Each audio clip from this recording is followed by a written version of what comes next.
여러분, 신용대출 지금 너무 급격하게 늘어났다고 해서 엄청 줄여고 있죠. 금융당국이요 5대 시중은행의 대출 담당 부행장들을 다 모아서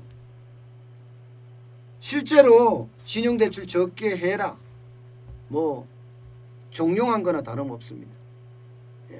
그래서 제가 관치금융이라고 이야기했죠. 신용대출을 줄일 수 있는 방안을 내놔라 이거예요. 그래서 대부분 내놓은 게 뭐예요? 금리 올린 거예요. 금리 올린 겁니다. 그리고 대출 한도를 축소했어요. 금리를 올린 거는요. 우대 금리를 주던 거를 폐지했으니까 금리가 올라갔고요. 여기에 한도도 뭐 전문직 자영업자 이런 데는 한 4억까지 해두던 거를 2억으로 절반으로 줄였습니다. 일반적으로는 월급에 200% 해주던 것을 100%로 줄였다. 뭐 이렇게 생각하시면 간단합니다. 근데 그게 맞았냐는 거예요. 그게 맞았냐. 신용대출을 저렇게 금융당국이 나서서 호들갑을 떨면서 축소한 게 맞았냐 이거예요. 전문가들 사이에서는 아니다예요. 아니다. 신용대출이 폭증 안 했다. 연끌해서 엄청나게 늘어난 건 아니다. 통화량 대비 신용대출 비중을 보니까 조금 늘어난 건 사실이지만 엄청난 건 아니었다. 이런 결과들이 점점 나오고 있습니다. 이렇게 말입니다. 2018년 말에 M2예요. M2 광의의 통화량입니다.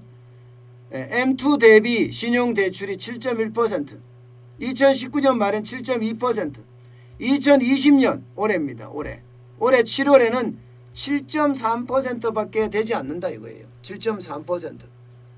결국은 신용대출이 전체 통화량 대비 조금 올라갔다 이야기예요. 조금 올라갔다. 그런데 왜 이렇게 호들갑을 떨어가면서 신용대출을 축소를 했느냐? 이렇게 이야기를 하고 있는 중입니다.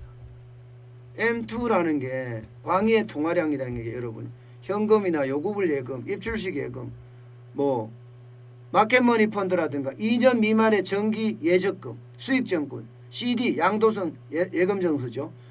그다음에 RP, 환매조건부 채권이죠. 이런 단기 금융상품은 다 포함시킵니다.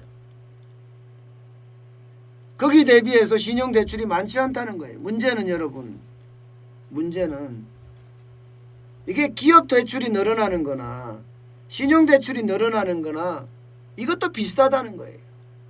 이것도 기업 대출이 늘어난 것은 10.6% 정도 늘어났고요.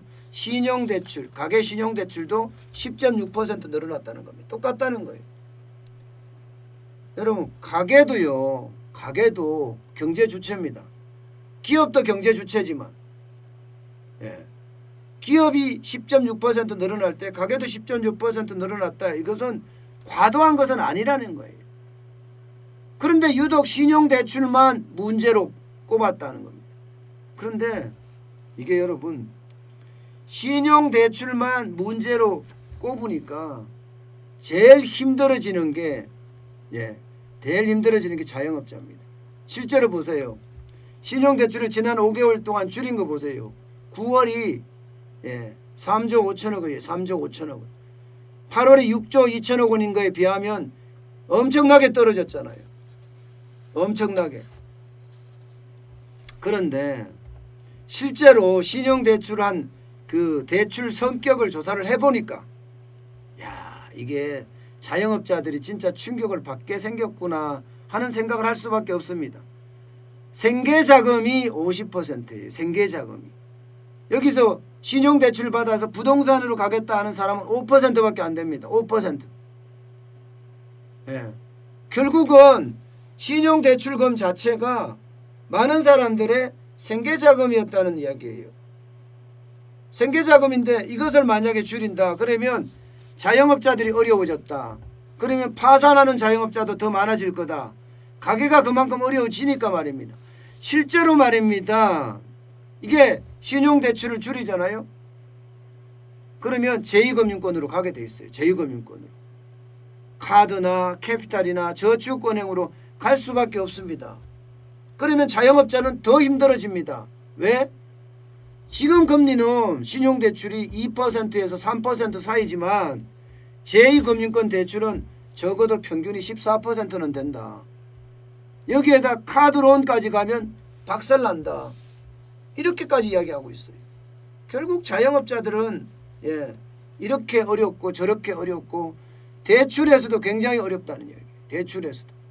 신용대출이 축소하면 자영업자 골탕 먹는 건 당연하고요.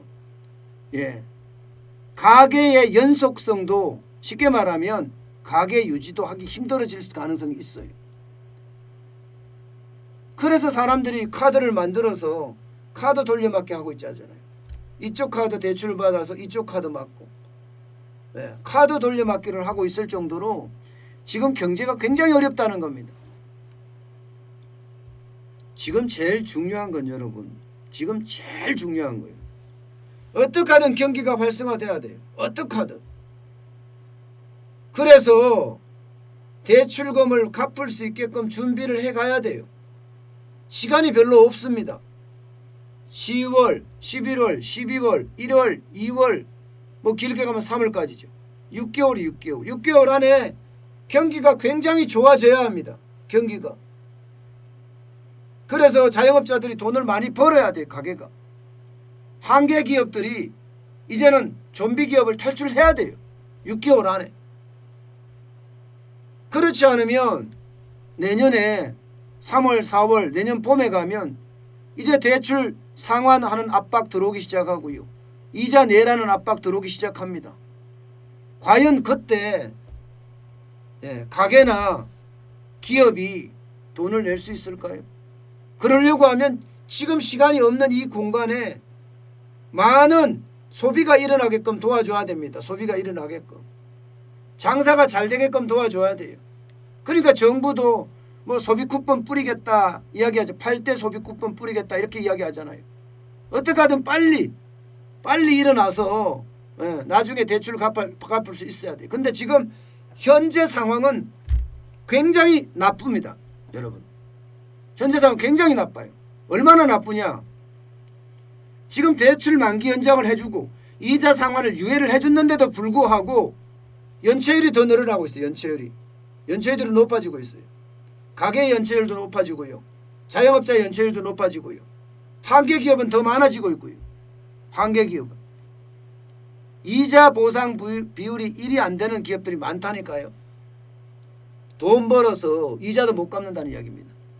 그게 좀비 기업, 한계 기업이거든요. 이게 지금 계속 늘어난다는 거. 이거는 어떻게 생각하면 우리 경제에 아주 크나큰 충격이에요. 홍남기 경제부총리가 8대 쿠폰을 뿌리겠다 했던 이유가 뭐겠습니까?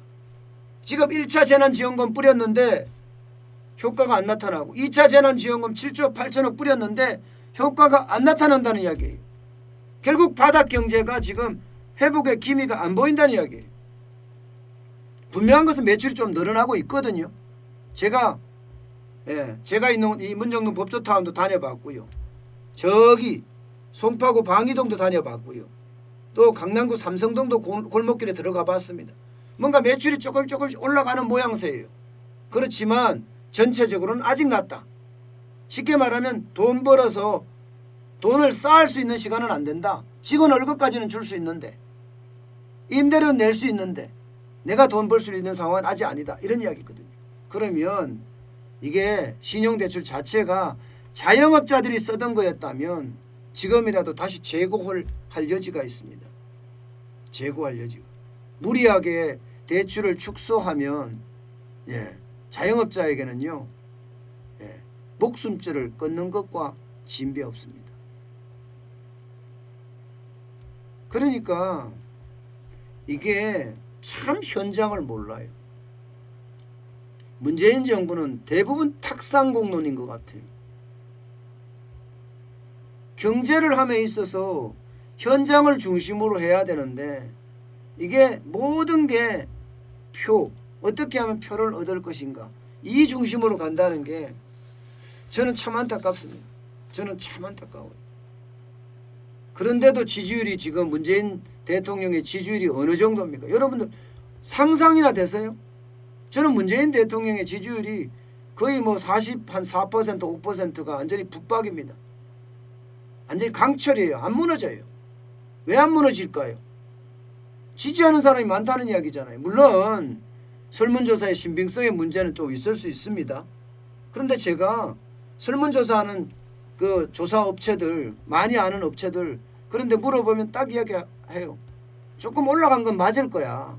왜냐하면 집권업체가 집권정당 현직 대통령이 설문조사에서는 일반적으로 한 10% 내지 20% 더 나오는 거, 15% 더 나오는 거 사실이야.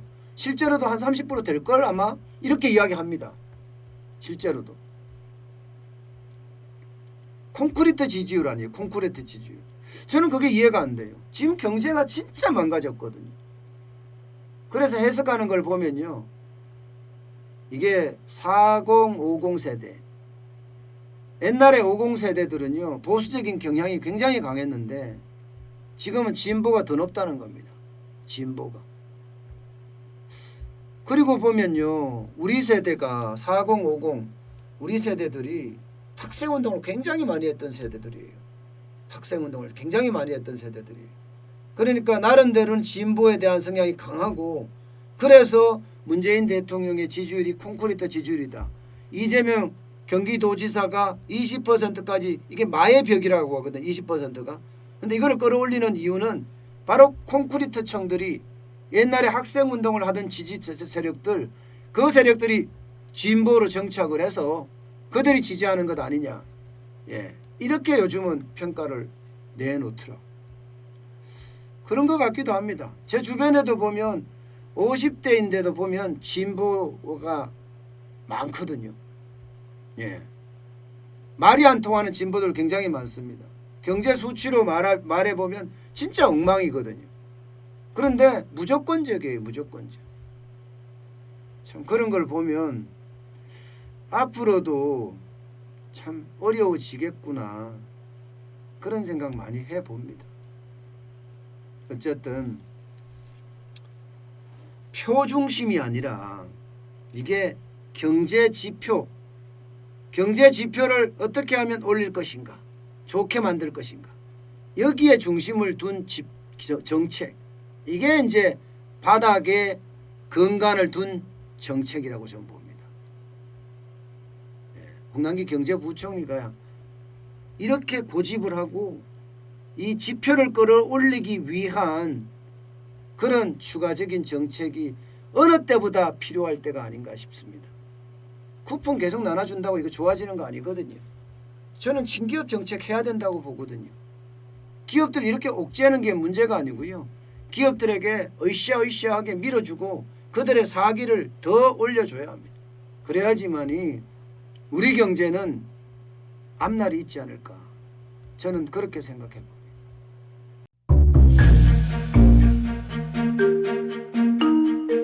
세종대왕과 샤넬 넘버5 벤츠 자동차의 최고급 기종인 마이바흐의 공통점을 아시나요? 바로 침향입니다. 침향이란 동남아시아에서 자생하는 침향나무가 상처를 입었을 때 스스로를 보호하기 위해서 분비시키는 침향나무의 진액입니다. 진침향은 태국산 침향과 러시아산 녹용, 그리고 국산 홍삼, 백봉령, 산수유, 당귀, 숙지향, 꿀로 이루어진 침향환으로 만성 피로나 또 스트레스, 기력이 저하된 직장인분들, 또 수험생들, 연세 드신 어르신분들이 드시면 좋은 환입니다. 진침향 여러분들께 자신있게 권해드립니다.